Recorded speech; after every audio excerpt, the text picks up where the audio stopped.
누가복음 7장 1절에서 10절을 함께 합독하도록 하시겠습니다. 시작. 예수께서 모든 말씀을 백성에게 들려주시기를 마치신 후에 가버나움으로 들어가시니라. 어떤 백부장의 사랑하는 종이 병들어 죽게 되었더니 예수의 소문을 듣고 유대인의 장로 몇을 보내어 오셔서 그 종을 구원하시기를 청한지라. 이에 저희가 예수께 나와 간절히 구하여 가로되 이 일을 하시는 것이 이 사람에게는 합당하니이다. 저가 우리 민족을 사랑하고 또한 우리를 위하여 회당을 지었나이다 하니 예수께서 함께 가실새 이에 그 집이 멀지 아니하여 백부장이 벗들을 보내어 가로되 주여 수고하시지 마옵소서. 내 집에 들어오심을 나는 감당치 못하겠나이다. 그러므로 내가 주께 나아가기도 감당치 못할 줄을 알았나이다. 말씀만 하사 내 하인을 낫게 하소서. 저도 남의 수하에 든 사람이요 제 아래에도 군병이 있으니 이더러 가라 하면 가고 저더러 오라 하면 오고 제 종더러 이것을 하라 하면 하나이다. 예수께서 들으시고 저를 기이 여겨 돌이키사 좇는 무리에게 이르시되 내가 너에게 이르노니 이스라엘 중에서도 이만한 믿음은 만나보지 못하였노라 하시더라. 보내었던 사람들이 집으로 돌아가 보매 종이 이미 강간하여 졌더라. 아멘. 예수의 소문을 듣고 라는 제목으로 함께 말씀을 나누고자 합니다. 이 본문의 말씀은 마태복음 8장에 있는 본문으로 많이 소개되었고 우리가 설교를 많이 들었습니다. 저는 이 본문의 말씀을 말씀만 하옵소서가 가장 중요한 것이겠죠. 하지만 저는 오늘 그 3절에 있고 오늘 제목으로 삼은 예수의 소문을 듣고라는 그 어구에 좀 관심을 갖게 되었습니다. 그리고 이 구절이 그냥 흘러 지나가는 구절인가, 이 구절이 로마의 백부장과 어떤 관계가 있는가를 조금 다른 때보다 유심히 들여다보고 이 구절을 중심으로 설교를 펼쳐나가겠다고 마음속에 생각하고 기도하면서 준비했습니다. 지금 예수께서는 어느 마을에 들어가셨습니까? 1절에 보니까 가버나움이라는 마을에 들어갔고 그 가버나움에서 발생한 사건 중에 하나입니다. 예수께서는 어디에서 출생하셨죠? 우리 성도들께서는 이렇게 물어보는 것을 가장 싫어하시잖아요. 그죠? 하지만 마음속으로는 다 대답하십니다. 예수께서는 어디에서 출생하셨죠? 베들레헴에서 출생하셨습니다. 그리고 어디에서 성장하셨죠? 나사렛에서 성장해 가셨습니다. 그래서 사람들은 베들레헴에서 출생한 것을 잘 알지 못하기 때문에 또는 알아도 베들레헴에서 성장해 나가신 것이 아니라 탄생은 거기서 하셨지만은 실상 나사렛에서 돌아와서 쭉 성장해 가셨기 때문에 나사렛 출신으로 여기고 나사렛 예수다라고 부르게 되었습니다. 물론 예수께 대하여 나사렛 예수다 하는 것은 좀 천시 여기고 낮추고 보잘것없는 출신이다라는 그런 뜻도 있겠지만은 이 당시에 사람들을 호칭할 때에 누구누구의 아들 누구다라고 호칭하기도 하고 또는 별명을 불러서 호칭하기도 하고 또 하나는 이렇게 출신 지역을 붙여서 호칭하기도 했습니다. 예수를 배반한 사람이 누구죠? 유다입니다. 유다지만 유다라는 이름이 매우 많죠. 예수께서도 유다 지파입니다. 다윗의 자손입니다. 하지만 예수를 배반한 유다는 어느 마을에 출신을 두고 있냐면 가룟이라는 마을에 출신을 두고 있습니다. 가룟은 마을 이름이에요. 그래서 가룟 유다, 나사렛 예수 이렇게 부르는 것이죠. 그래서 한편으로는 나사렛 예수다 할 때는 천시하는 것도 있지만은 출신 지역을 붙여서 호칭하는 것이 일반화되어 있는 그런 의미에서 불려지게 된 것입니다. 그런데 주님께서 공생의 사역을 시작하실 때에 주로 어디에 본거지를 두고 사역을 하셨냐 하면은 이 가버나움입니다. 예수께서 요단강에서 요한에게 침례받고 성령을 받으신 다음에 성령에 이끌려서 광야로 가시죠. 자원하는 마음인지 성령에 이끌려서 허기시는 걸 억지로 끌려갔는지 여러 사람들이 보기 나름이겠죠. 그러나 성령의 이끌림과 예수 그리스도의 자원함이 함께 있는 것이죠. 하나님 앞에 자원함이 없는 봉사는 상달이 되지 않을 수도 있는 것입니다. 그리고 광야에서 40일 금식하시면서 그 시험을 다 이기시고 갈릴리 호숫가로 들어오셔서 제자들을 부르시죠. 베드로, 안드레, 요한, 야고보를 부르십니다. 이제부터 너희들을 고기 잡는 어부가 아니고 사람을 낚는, 사람의 영혼을 구원하는 어부가 되게 하겠다. 나를 따라오너라. 그 주님의 말씀에 아멘하고 순종해서 떠나갔습니다. 뒤를 돌아보지 않았습니다. 롯의 처는 뒤를 돌아보았다가 소금기둥이 되어버렸죠. 하나님의 말씀이 내게 들려올 때는 뒤를 돌아보는 것은 합당하지 않다라고 성경은 가르치고 있습니다.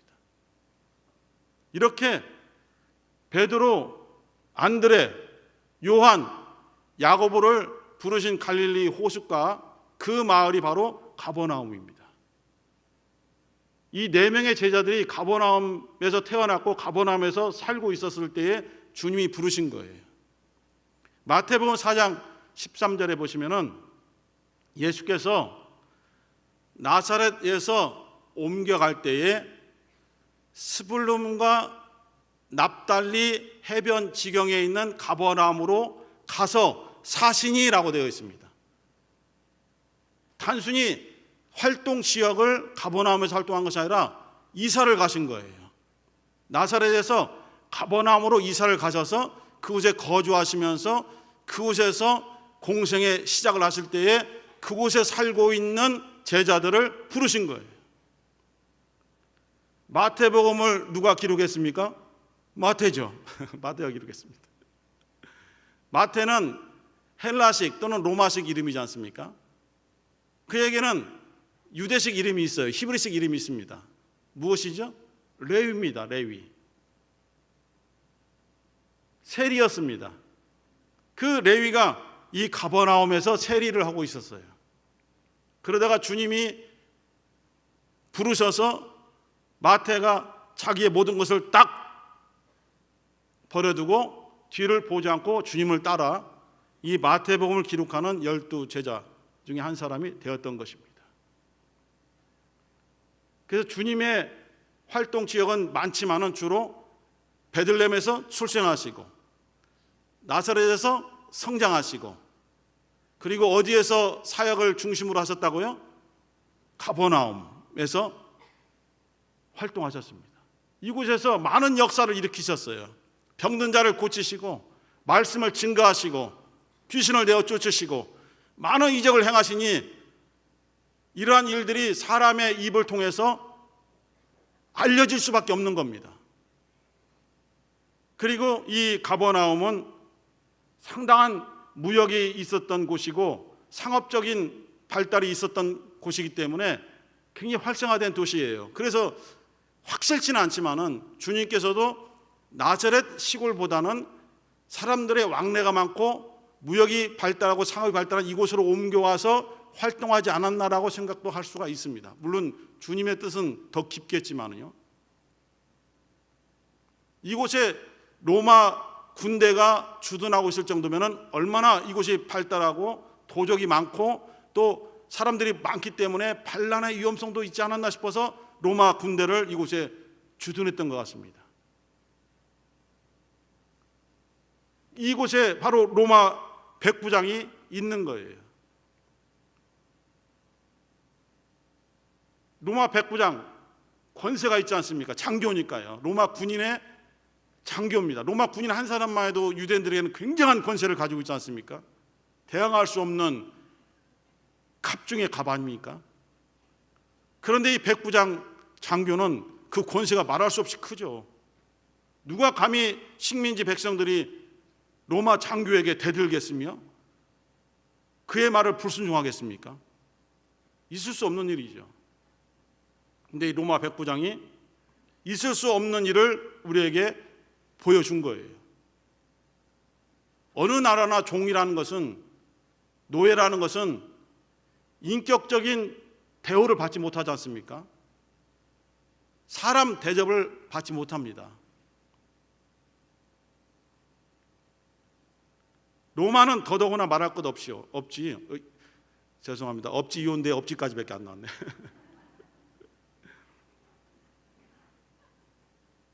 이런 코드가 또 맞으시는 분 있네요. 그 중에. 종이란 것은 하나의 주인에게 속한 재산의 가치도 없는 것이에요. 그냥 주인이 쓰고 싶은 대로 쓰는 거죠. 병들면 병든 대로 놔두고 죽으면 그냥 내다 버리고 아무런 주인에게 중요한 존재가 아닙니다. 그런데 이 종에 대한 로마 백부장의 마음을 보세요. 종이 병들어 죽게 되었습니다. 다른 복음서에는 중풍병으로 되어 있는데요. 그런데 그 종 하나를 살리고자 백부장이 예수께 종을 살려달라는 요청을 한 것입니다. 이거 있을 수 있는 일입니까?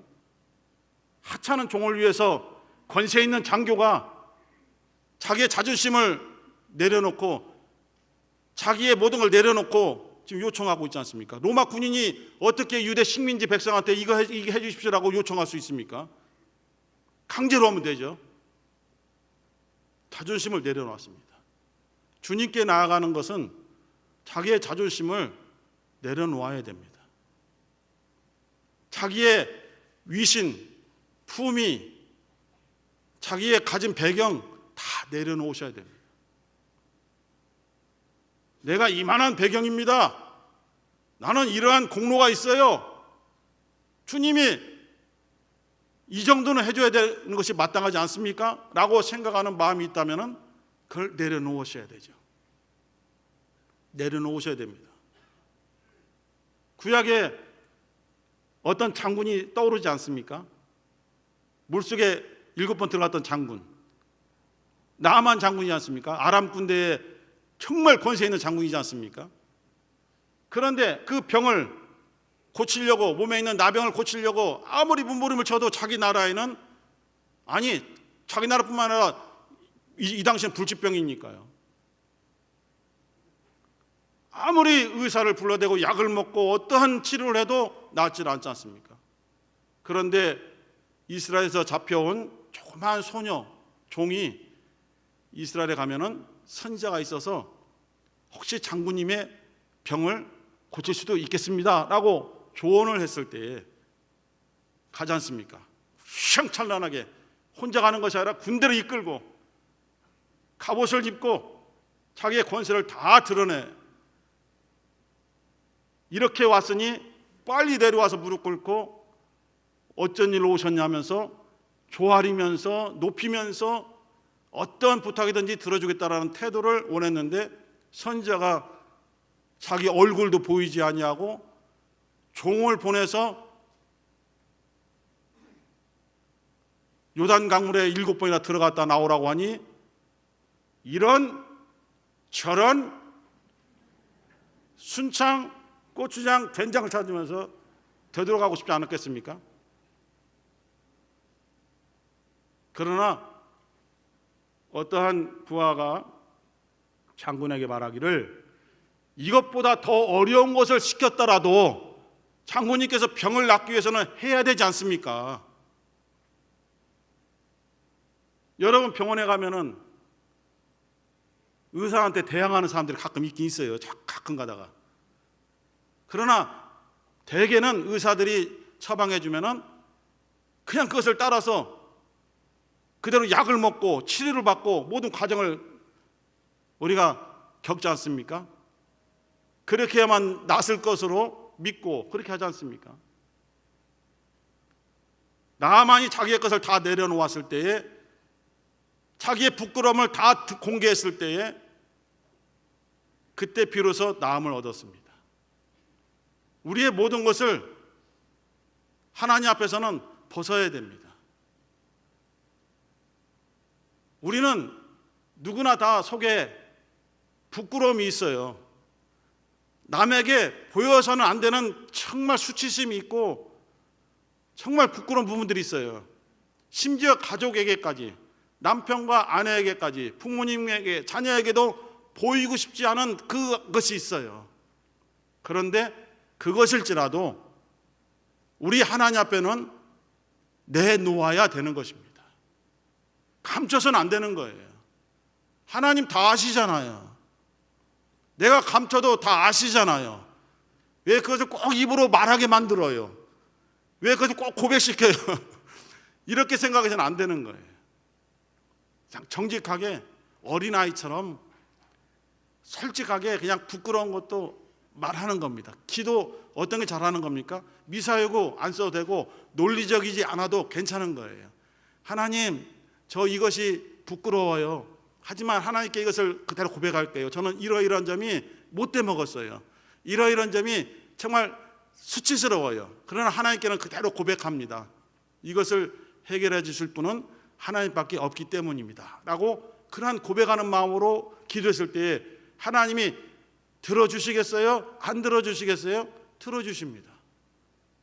묻는 말에 답을 안 하셔도 괜찮아요. 부담 갖지 마시고 혼자 그냥 물어보는 거예요.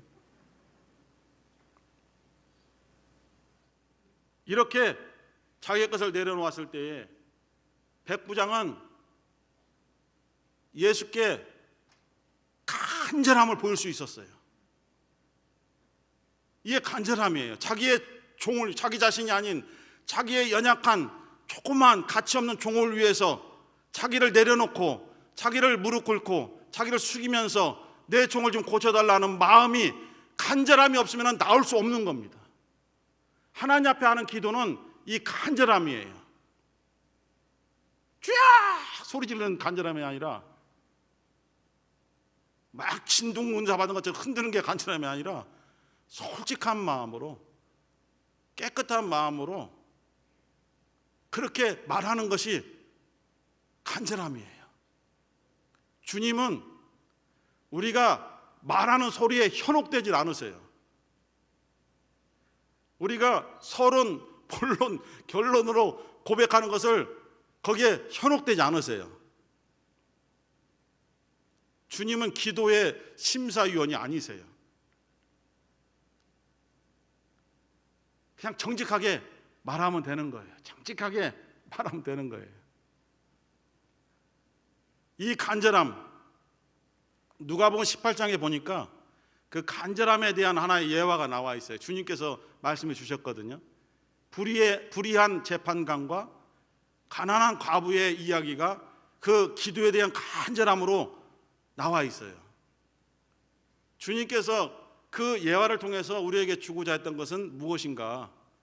과연 불의한 재판관 입장에서 보면 귀찮은 거예요. 번거로운 거예요. 그러나 그 가난한 과부에게서는 간절함이에요. 그래서 저희들이 그 본문을 볼 때에 절대로 불의한 재판관 입장에서 보면 안 돼요. 내가 가난한 과부가 되어서 그 본문을 보아야 기도의 응답을 받을 수 있어요. 정말 나쁜 놈자 쓰면 안 되죠. 나쁜 자예요.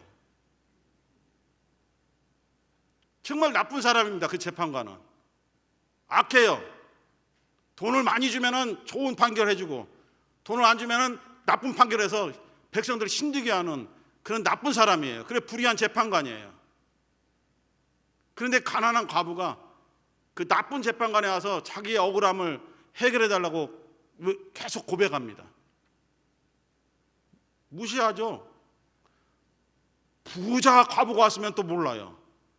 돈을 좀 바치면 해결해 줄 수도 있어요. 근데 가난한 과부라는 거예요. 가난하다는 거예요. 그 재판관에게 무엇인가 로비를 할 수 있는 것이 아무것도 없어요. 그러니까 무시해버리죠.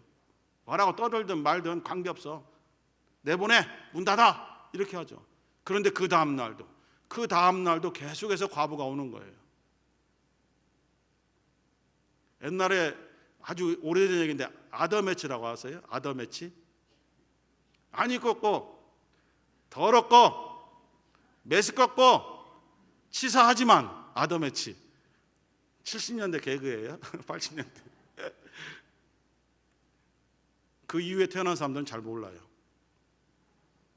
아담의 치, 정말 더럽고 치사하지만 이 과부가 매달릴 수밖에 없는 이유는 나쁜 분이시지만, 이분이 지독하게 불의를 행하는 분이시지만, 이 재판관 이외에는 자기의 억울함을 해결할 수 있는 사람이 아무도 없는 거예요. 이 재판관이 아니면 자기의 억울함을 풀어줄 수 있는 사람이 아무도 없는 거예요. 다른 방법이 전혀 없어요. 그러니까 욕을 먹고 무한을 당하고 핍박을 받고 손찌검을 당해도 또 오는 거예요. 좀 도와주세요. 좀 내 얘기 좀 들어주세요. 재판관님만 내 이 문제를 해결해 줄 수 있어요. 계속 오는 거예요.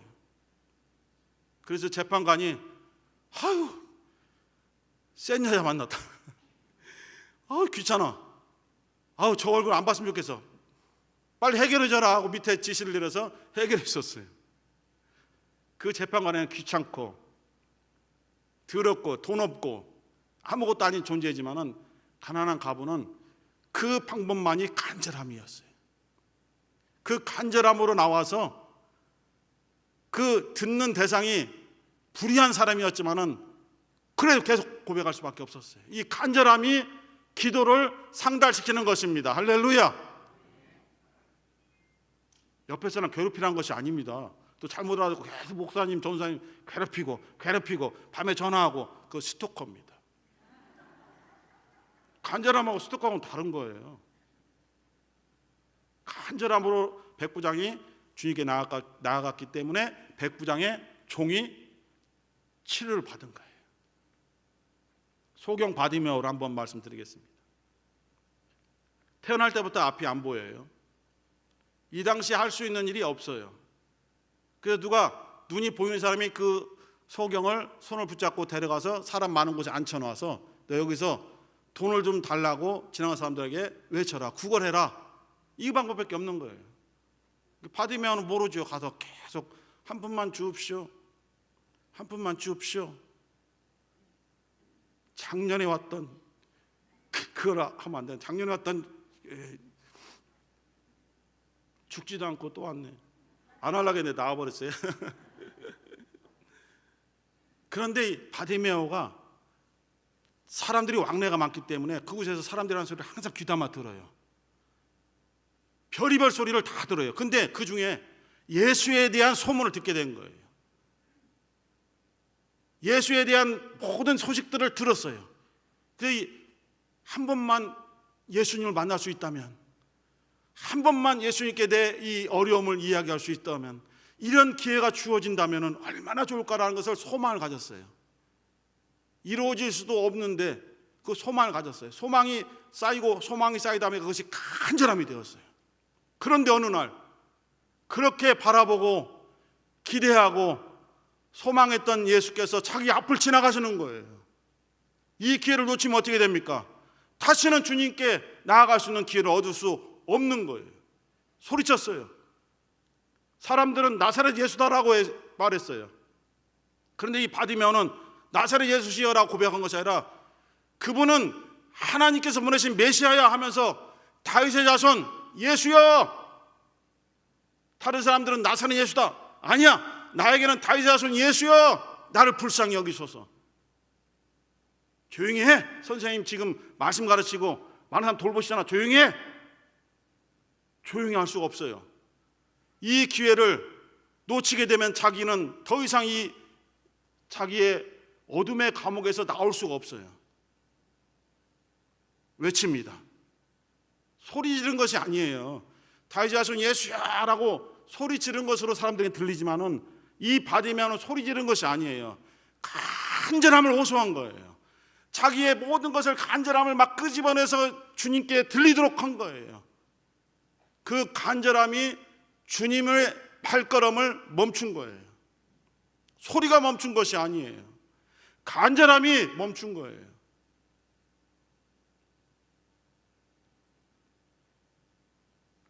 주님은 소리를 듣고 흔들리는 분이 아니십니다.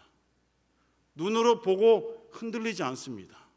항상 마음의 중심을 보셔요. 여러분, 주님께서 나다나엘을 부르신 장면을 기억하고 계시죠? 주님, 저를 어떻게 아십니까? 나다나엘이 깜짝 놀라지 않습니까? 주님, 어떻게 저를 알아요? 나는 아무도 보지 않는 곳에서 무화과나무 아래서 네가 하나님 앞에 기도하면서 우리 이스라엘을 회복시켜달라는 간절한 그 간구하는 내용과 항상 말씀을 묵상하면서 메시아 오기를 기다리는 그 너의 심정을 나는 이미 보았다라고 말씀을 주셨어요. 아무도 우리를 안 볼 것 같으잖아요. 아무런 도움도 제게 없을 때가 있어요. 사람은 많은데 나 혼자 어느 방에 갇혀 있는 것 같아요. 절망적인 때가 많이 있어요. 왜 나는 도와주지 않지? 왜 나에게는 사람들이 손을 내밀지 않지? 라고 생각할 때가 여러분들도 많이 경험했잖아요. 그런데 그곳에 하나님의 눈이 불꽃 같은 눈동자가 여러분들을 보고 계시는 거예요. 여러분들이 그 절망의 구렁텅이에서 주저앉고 있는지 아무도 듣지 않지만 그래도 하나님, 나의 손을 붙잡아 주세요. 나를 건져 주세요. 그러한 힘이 없는 상황 속에서도 외치고 있는지 그걸 보시는 거예요. 그래서 주님께서 바디메오를 부르셔서 그에게 빛을 주신 거예요. 눈을 뜨게 했다는 표현보다는 사실은 어둠 속에 있는 그에게 빛을 주신 거예요. 왜? 예수님은 세상의 빛이니까요. 주님께서 말씀하기를 나를 따르는 자는 더 이상 어둠에 거하지 아니하고 빛에 거하나니 말씀을 주셨어요. 백부장의 태도가 한번 바뀌었어요. 처음에는 청탁을 했어요. 자기랑 친하게 지내는 유대인의 장로들에게 청탁을 했어요. 로마 군인이 유대인 지도자급에게 나아가서 도와달라는 말을 할 수 없잖아요. 유대인 장로님들에게 좀 우리 가정의 종을 구해달라고 당신들이 존경하는 선생님께 좀 청탁을 좀 넣어주세요라고 부탁해서 유대인의 장로들 몇 명이 예수님께 찾아가서 로마 백부장에 대한 이야기를 전하면서 이 사람은 도와주셔야 됩니다. 이 사람은 우리 유대인들을 사랑하고 우리들이 신앙생활을 할 수 있도록 회당을 지어준 그러한 고마운 사람입니다. 그가 진실된 마음으로 항상 어려울 때마다 우리 유대인 동족들을 도와줬고 예배할 수 있는 예배 처소도 그가 자신의 권세로서 허락해 준 사람입니다. 주님께서 그 말이 현혹되셨을까요? 아닙니다. 절대 아닙니다. 유대인들의 장로들의 그 말이 거짓이라는 뜻이 아니에요. 정말 진실됨으로 청탁한 거예요. 그러나 아까도 말씀드렸듯이 주님은 그 소리를 듣고 마음에 변화가 있으신 것이 아니라 이미 로마 백부장을 보고 계신 거예요. 또 하나의 로마 백부장 생각나세요? 베드로가 그 가정에 방문해서 말씀을 전할 때 성령 받아 방언을 말했던 백부장, 고집사님 있잖아요. 고집사님, 고넬료. 충청도랑 속도가 비슷해요. 반응 속도가. 이렇게 로마 백부장이 정말 유대인의 장로를 통해서 자기의 손을 아랬을 때에 그 유대 종교 지도자인 장로님들의 말을 듣고 예수님께서 마음의 변화가 있어서 그래 우리 민족을 이렇게 도와줬다고 하니 내가 가서 도와주겠다라고 한 것이 아니라 이것입니다. 이미 로마 백부장의 마음의 중심을 보고 계신 거예요. 그 기회가 와서 도와주러 가는 거예요. 항상 우리를 보고 계시다니까요. 우리 모든 사람을 일일이 다 보고 계시는데 우리가 원치 않는데 막 도와주시는 것은 아니고 도와줄 기회를 주님께서 보고 계시다가 정말 도와줘야만 되는 그 기회에 도와주시는 거예요. 사렙다 과부가 가난하잖아요. 그 당시 전부 다 3년 6개월 동안 비가 오지 않아서 가뭄 들어서 어느 가정도 식량이 없잖아요. 그런데 그 어려움 속에서 이스라엘 땅도 아니고 시돈이라는 우상 숭배 바알이 가득한 곳에서 하나님을 어떻게 믿고 있는 과부가 있는 거예요. 아들을 하나 데리고. 그 어려운 중에서도 여호와 하나님께 대한 믿음을 보였어요. 하나님이 보셨어요. 그런데 하나님은 꼭 사람을 움직이고 환경을 움직여서 도와주시기 때문에 그 당시 갈멜살 전투에서 그 850명의 그 바알 선지자 아세라 선지자를 죽여버리고 도망가서 막 무서워서 도망가는 엘리야를 끌어다가 옮기신 분이 그 마지막 한 끼 남은 것을 먹고 죽어야 되겠다 결심하는 그날 그 시간에 엘리야를 딱 그 집에 들어가게 한 거예요. 우연입니까? 앞불사 우연입니까? 하나님의 역사는 절대로 우연이라는 것이 없어요. 하나님의 섭리입니다. 정확하게 치밀하게 이쪽 사람 이쪽 사람을 만나게 해서 두 사람이 다 윈윈 승리할 수 있도록 역사하시는 분이 하나님이세요. 아브라함이 이삭을 데리고 모리아 산에 올라갔을 때에 그곳에서 뿅 하고 어린 양이 나타났습니까? 없는 양이 팍 튀어나왔을까요? 아니죠. 아브라함이 이삭을 데리고 모리아 산에 믿음으로 올라가고 있는 순간에 저쪽 구렁텅이에서는 양이 뭔지 모르지만 그곳에 가면 맛있는 풀이 있을 것 같아 라고 생각은 안 할지라도 발걸음 옮겨서 막 먹고 있는데 누가 자기 뒷덜을 딱 잡아보니까 아브라함이야. 여호와 이레 하나님께서 그렇게 그 순간에 믿음의 순간에 딱 만나게 하시는 거예요. 하나님께서 우리들을 위해서 준비한 다른 사건들, 다른 사람들, 다른 환경들이 지금 우리의 믿음 앞에 오고 있는지 몰라요. 그러나 우리가 그 믿음을 저버리면 빗나가 버리는 것이죠. 그러나 우리의 믿음을 끝까지 지키면 그 주님의 믿음의 결과물이 우리의 믿음의 기도가 딱 만나서 응답받게 해주시는 거예요. 할렐루야! 하나님을 찬양할 수밖에 없는 거예요. 하나님께 감사드릴 수밖에 없는 겁니다. 주님이 걸어오십니다. 그 가정에 갑니다. 그런데 백부장이 딱 깨달은 것이 있어요. 아, 이건 아니다. 내가 너무 교만했다. 내가 정말로 나의 모든 것을 아직 내려놓지 못했다. 어떻게 주님을 우리 가정에 오시게 한단 말인가.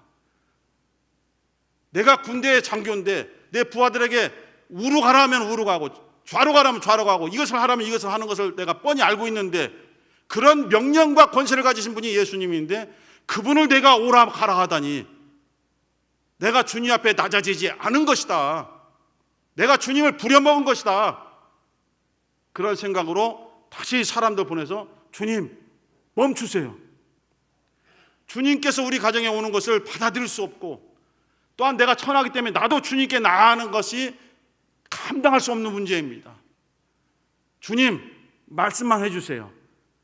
왜 이런 말을 했냐면 주님은 이 백부장은 그 이전에 가버나움에서 있었던 모든 역사를 다 듣고 있는데 주님께서 병든 자를 고치실 때에 안수해서 고친 적도 있지만 말씀만으로 꾸짖어서 병을 꾸짖고 귀신을 꾸짖어서 치료받게 하고 귀신이 떠나가게 하고 병이 떠나가게 사건들을 알고 있는 거예요. 베드로 장모가 아팠을 때 열병을 꾸짖었어요. 말씀으로 꾸짖었어요. 명령했어요. 병이 떠나갔습니다. 잔잔하라 하니까 바람이 멈춰요.